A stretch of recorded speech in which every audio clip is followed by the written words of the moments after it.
Hey there, welcome to Cozy Historian. Tonight, we're talking about something sweet, something that sounds harmless. Molasses. The thick, dark syrup your grandmother might have used in cookies. The stuff that moves so slowly we named our entire concept of being slow after it. But in 1919, Boston learned that sweetness can kill. What began as an ordinary winter morning ended in an unimaginable disaster. One so strange, so bizarre, that when the first reports came through, people thought it was a joke. So dim the lights, pull your blanket a little closer, get yourself comfortable. And before we get started, take a second to subscribe and say hello to your fellow historians in the comments. Let us know where you're tuning in from. It's always fascinating to see how far these stories reach. Now, let's step into the day Boston drowned in syrup. Boston, January of 1919. Let me paint you a picture of the North End before we get to the disaster itself. Because to understand what was lost, you need to understand what was there. The North End was one of Boston's oldest neighbourhoods. Narrow cobblestone streets wound between brick buildings that had stood since colonial times. Italian immigrants had transformed the area into a vibrant community. The smell of fresh bread drifting from bakeries, clotheslines strung between tenement windows, grandmothers calling to children in dialects from Sicily and Naples. But it wasn't just a residential neighbourhood. The waterfront meant industry. Warehouses lined Commercial Street. The Boston Elevated Railway ran overhead on iron trestles. Fire stations, freight yards, and municipal buildings clustered near the wharves. This was a working neighbourhood, loud, bustling, alive with the sound of commerce and the constant movement of goods being loaded and unloaded from ships. And right in the middle of it all stood the tank. The war had just ended 2 months earlier.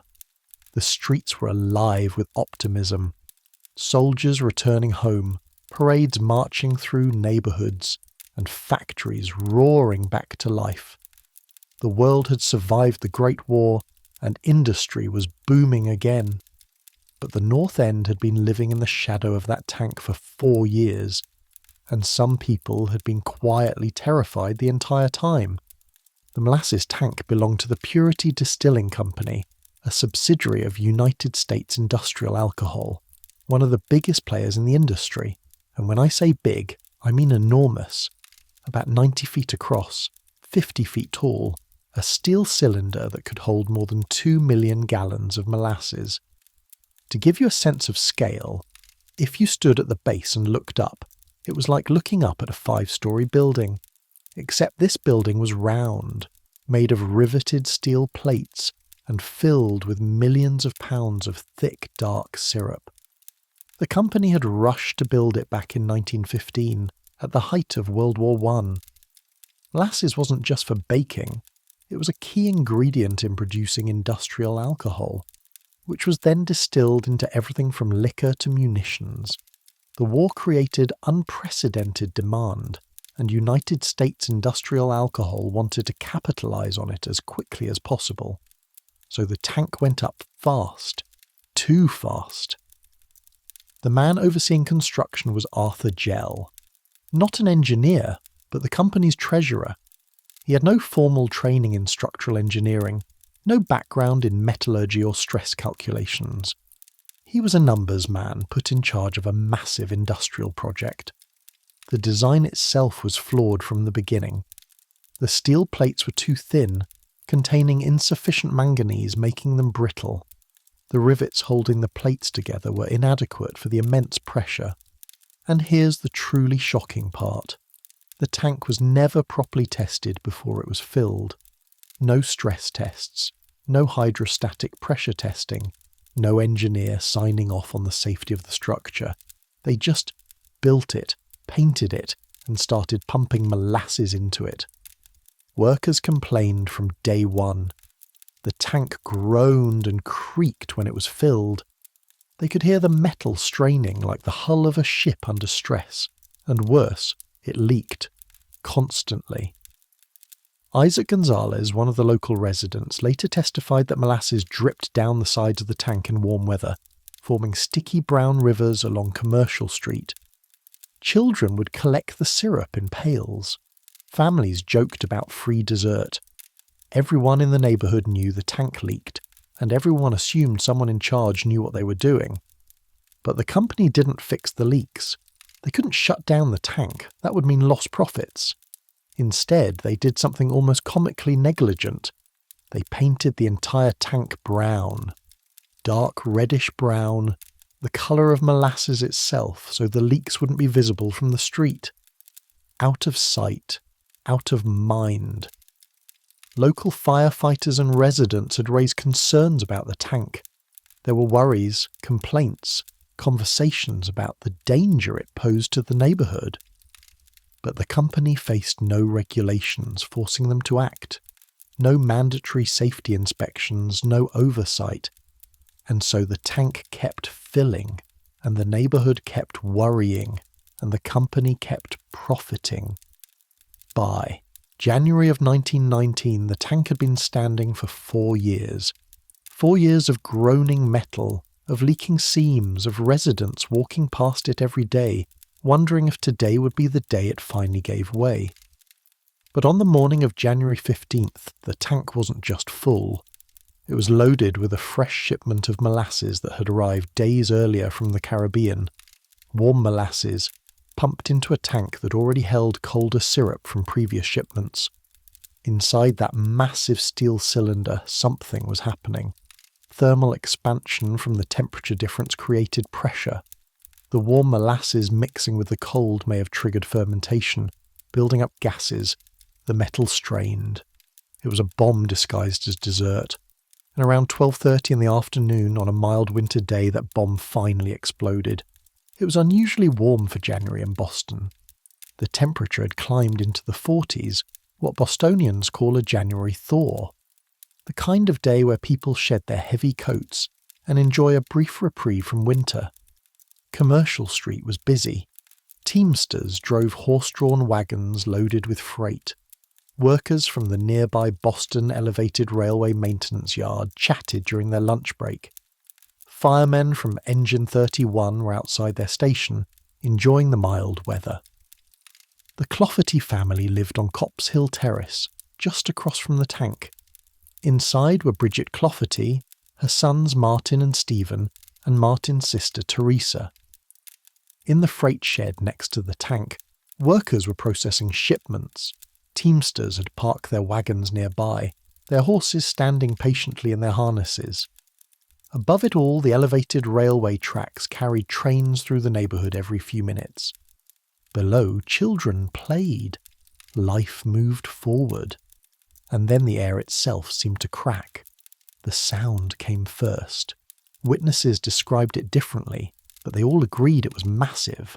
Some said it sounded like machine gun fire. Others said it was like a freight train bearing down on them. One man said it sounded like the earth splitting open. George Lay, a firefighter from Engine 31 who was standing near the station, looked up and saw the steel plates buckling. The rivets were popping out of the metal like buttons bursting off a shirt. And then, in an instant, the top of the tank blew off with such force that pieces of steel flew 300 feet into the air. The wave came next. 2.3 million gallons of molasses, more than 12,000 tons, erupted from the ruptured tank in a single, catastrophic wave. It rose up to 25 feet high, a wall of dark brown syrup moving faster than anyone could run. About 35 miles per hour, that's how fast it moved at first. Some estimates put it even faster in the initial surge. Imagine standing on a city street and seeing a 2-story building made of liquid coming toward you. That's what people saw in the seconds before the wave hit, and then everything vanished beneath it. The wave hit the fire station first. Engine 31 was a 2-story brick building less than 50 feet from the tank. The firefighters barely had time to react. George Layoff, who'd been standing outside, was hit by the full force of the wave. Inside the station, the other firefighters were crushed as the wave collapsed the structure. Some were buried instantly. Others found themselves trapped in darkness, thick syrup pouring into their noses, their mouths, their lungs. The horses in the station's stable screamed as the molasses flooded in. They struggled, thrashing against their stalls, but the sticky fluid was too thick, too heavy. Their movements only made them sink deeper. The elevated railway, which ran on steel trestles just above Commercial Street, took a direct hit. One of the massive support columns buckled under the force, and a section of the tracks twisted like ribbon. A train had just passed moments before. If the collapse had happened 30 seconds earlier, dozens more would have died. The freight shed next to the tank simply ceased to exist. The entire structure was obliterated, crushed flat by the wave. Workers inside had no chance. The molasses was moving too fast, the force too great. Nearby buildings shook as the wave hit them. Windows shattered, doors burst inward. The molasses poured through every opening, flooding basements, climbing stairs, filling rooms. And the people standing on the street, walking home from lunch, playing in the afternoon sun, they simply vanished into the brown tide. William Brogan, a teamster, was buried with his horses. James Lennon, another driver, was found days later beneath his overturned wagon. Peter Shaughnessy, 18, a teamster, was swept away in an instant. Peter Francis, 64, a blacksmith, was working nearby when the wave hit. Patrick Breen, a labourer from the North End paving yard, was standing near the tank when it burst. The wave took him. Pasquale Antosca, a 10-year-old boy, was walking along Commercial Street when the wave hit. He was found later, his small body buried in the hardening syrup. Maria Di Stasio, 10 years old, had been near the freight yard when the wave struck. Ultimately, 21 people died and more than 100 were injured. But in that first moment, no one knew the scope of it. All they knew was darkness and pressure and the suffocating sweetness of molasses filling their lungs. The wave didn't stop at Commercial Street.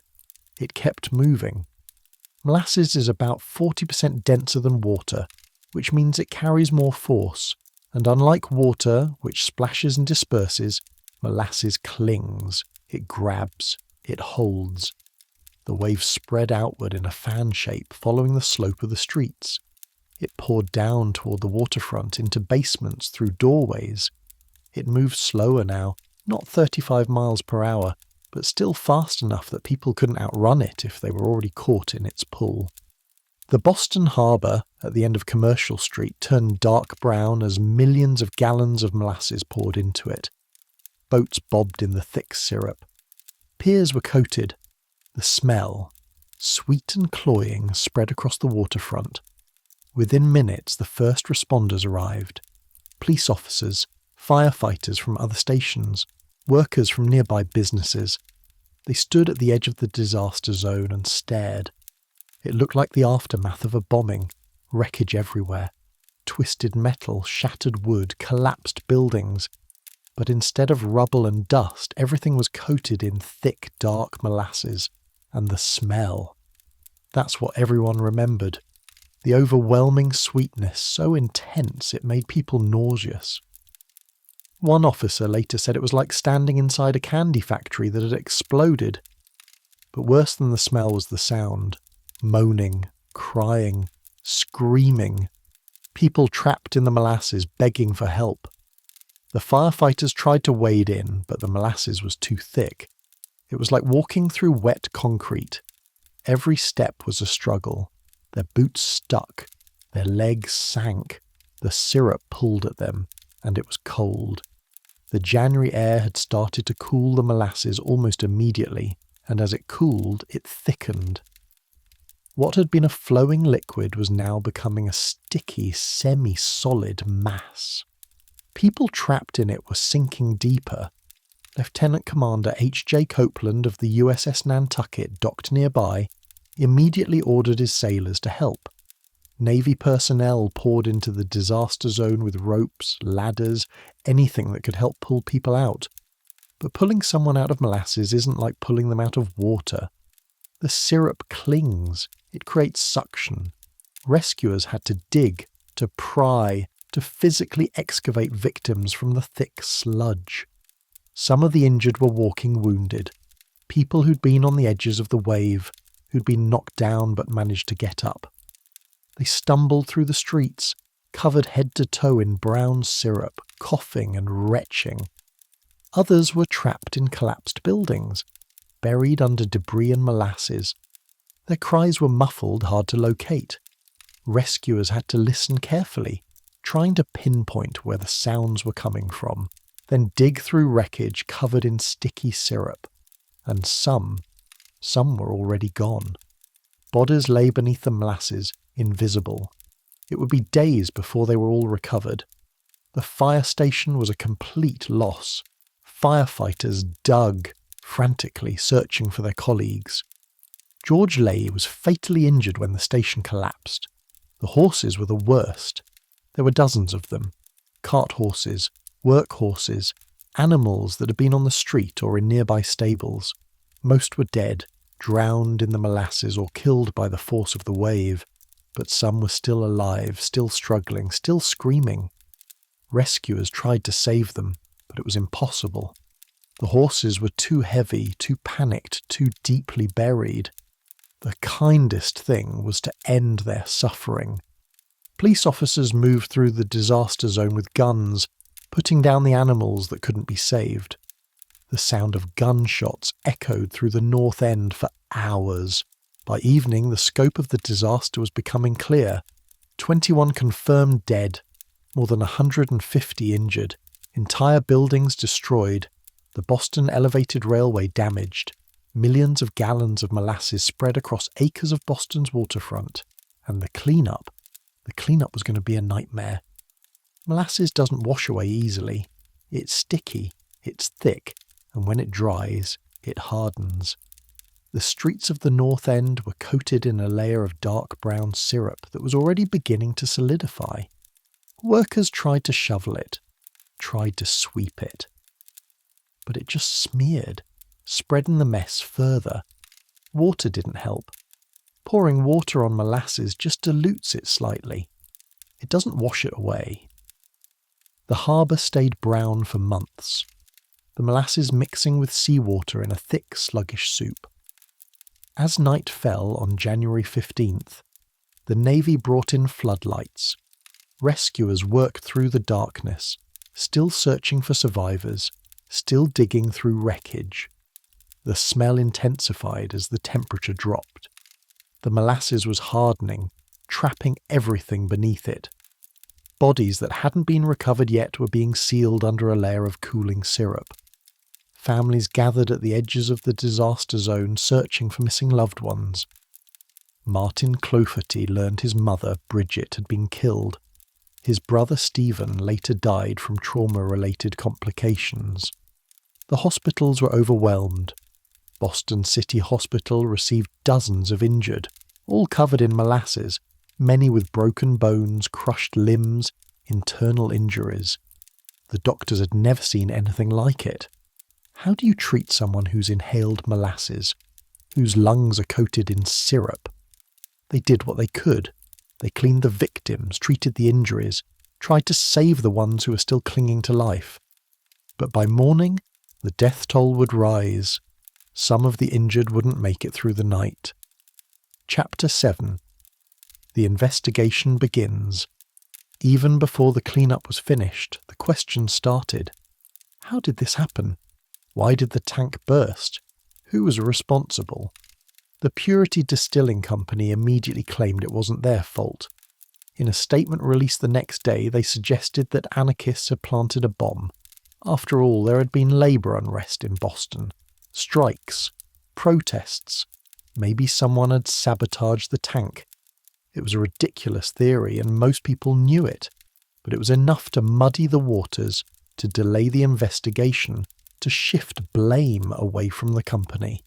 Meanwhile, survivors and witnesses began telling their stories, and a pattern emerged.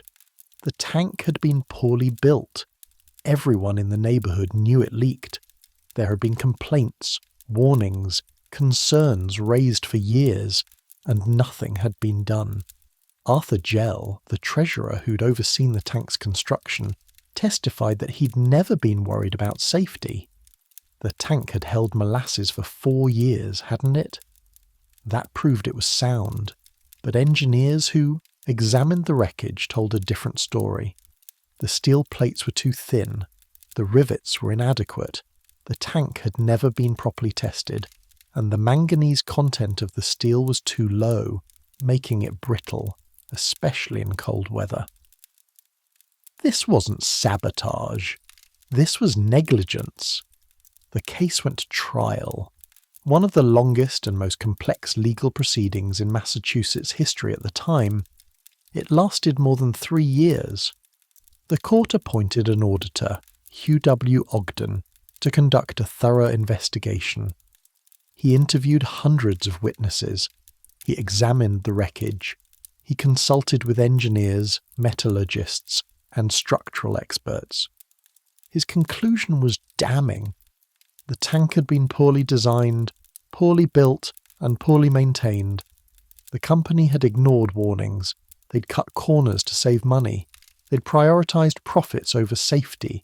The thin, brittle steel, the inadequate rivets, the lack of proper testing, the failure to address the leaks. Every single one of these factors had contributed to the disaster. In the end, the court found United States Industrial Alcohol liable. The company was ordered to pay damages to the victims' families and the injured. The total payout was about $628,000, one of the largest settlements in Massachusetts history at that time. By today's standards, that's roughly $10 million. But no amount of money could bring back the dead. Couldn't undo the trauma, couldn't erase what happened. The cleanup took months. Workers used salt water pumped from the harbour, trying to dissolve and wash away the molasses. They shoveled, they scraped, they worked 12-hour shifts covered in sticky brown syrup. The smell lingered for weeks, then months. Some residents claimed they could still smell molasses in the summer heat, years later when the sun warmed the streets. The Boston harbour stayed brown until summer. Ships entering the port reported the thick, sweet residue coating their hulls. The molasses had spread so far, diluted so much, that it took months for the harbour to clear. Buildings that had been coated in molasses had to be scrubbed. Some were so damaged they were torn down. The fire station was rebuilt, the elevated railway was repaired, but the neighbourhood was changed, permanently. For people who'd lived through it, the North End would always carry the memory of that day, the sound of the tank bursting, the sight of the wave, the smell of molasses, and for decades, literally decades, people claimed you could still catch a whiff of it on hot summer days. Maybe it was psychological.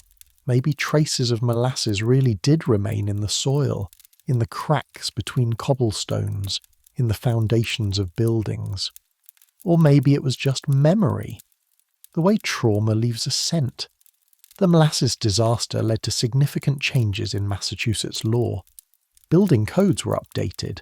Engineers were required to be licensed and to sign off on industrial structures.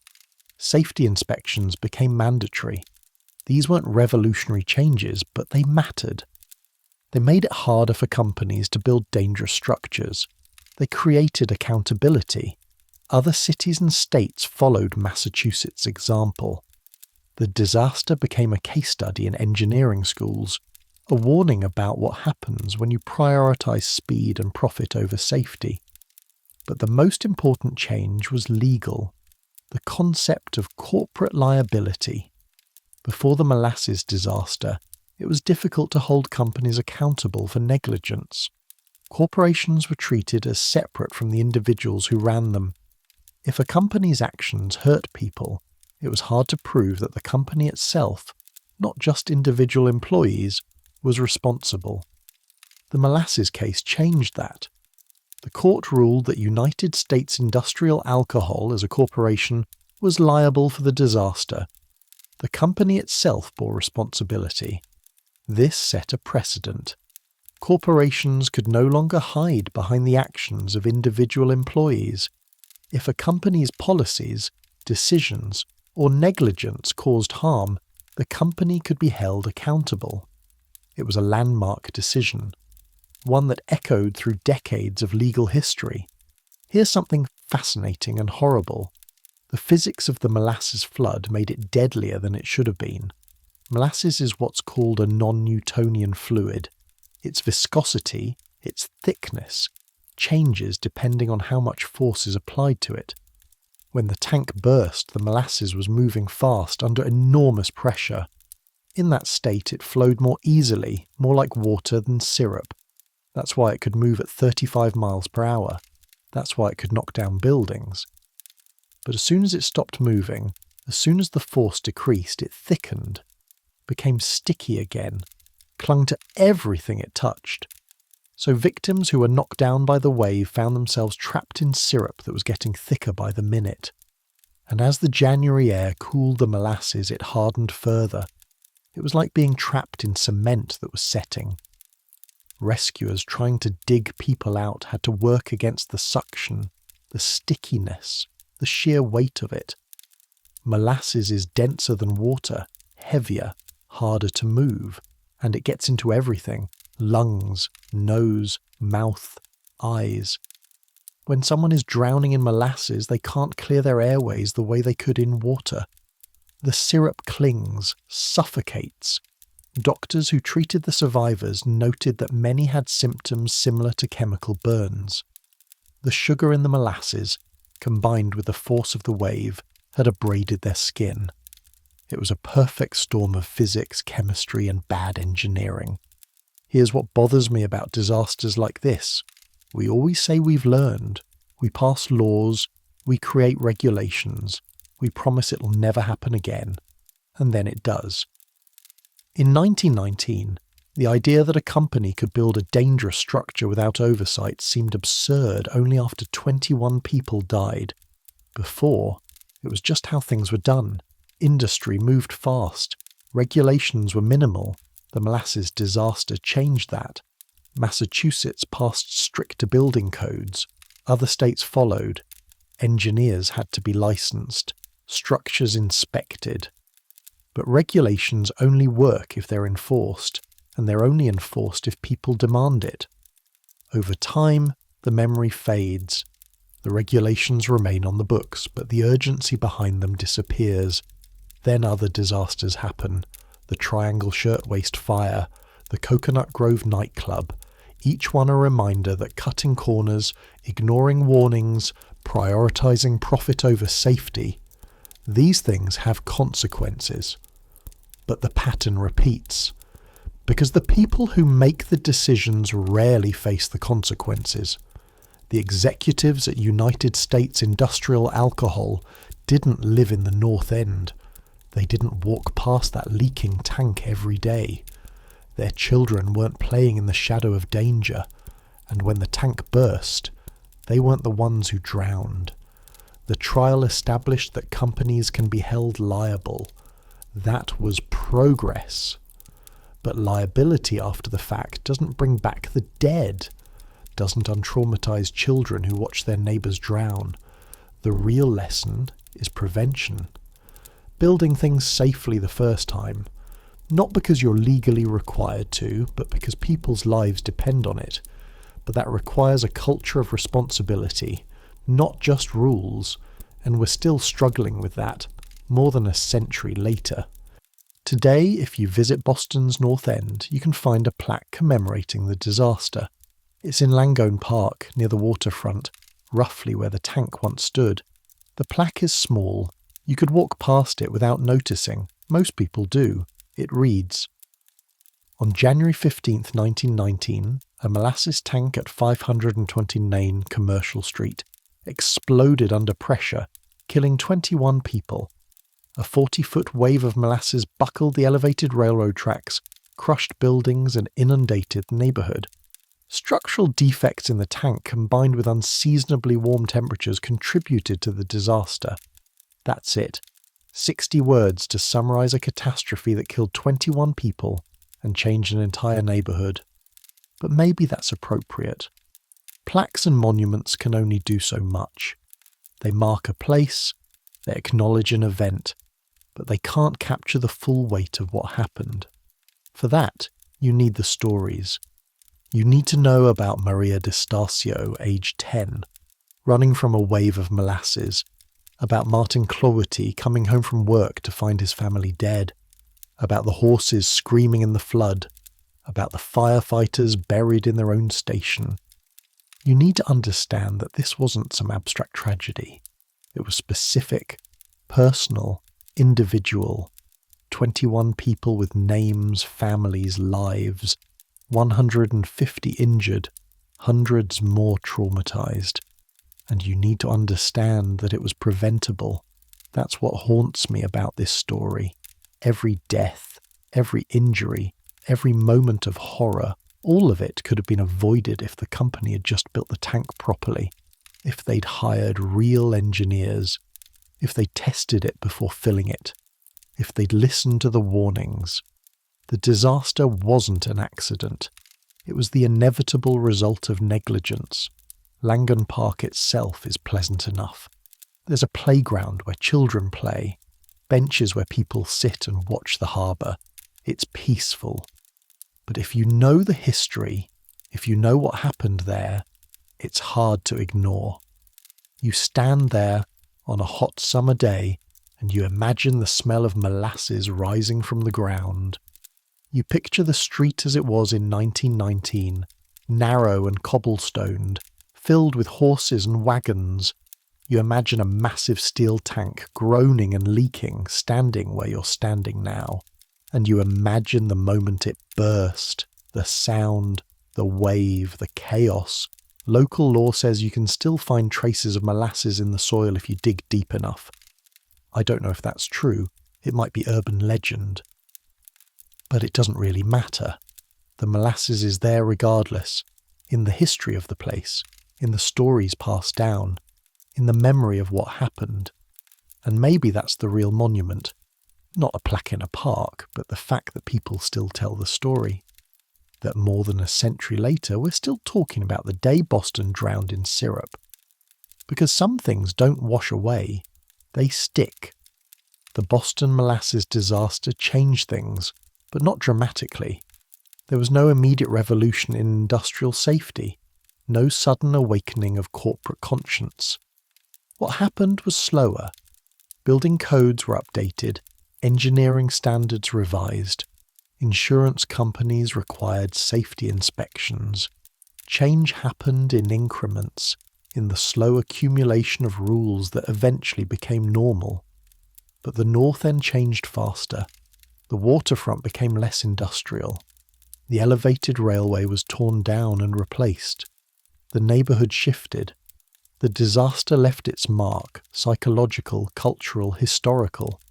For decades, being from the North End meant knowing the molasses flood story. It was passed down like folklore, even as physical evidence disappeared. The smell faded. The sticky residue was scrubbed away. New buildings rose, but the story remained. The disaster became a shared inheritance. People who weren't born when it happened still claim it as their history, still tell their children, still remember the 21 who died. The victims weren't forgotten.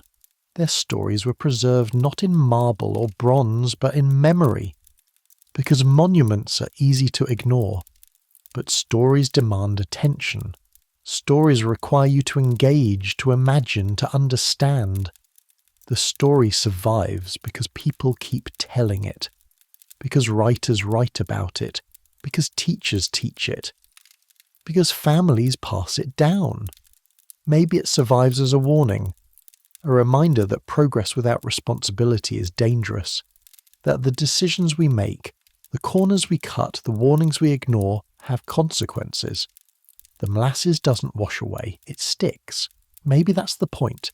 Maybe some things should stick, should remain present, should refuse to be forgotten, because the alternative is learning nothing. The alternative is building another tank that groans and leaks, and ignoring it, and waiting for the inevitable.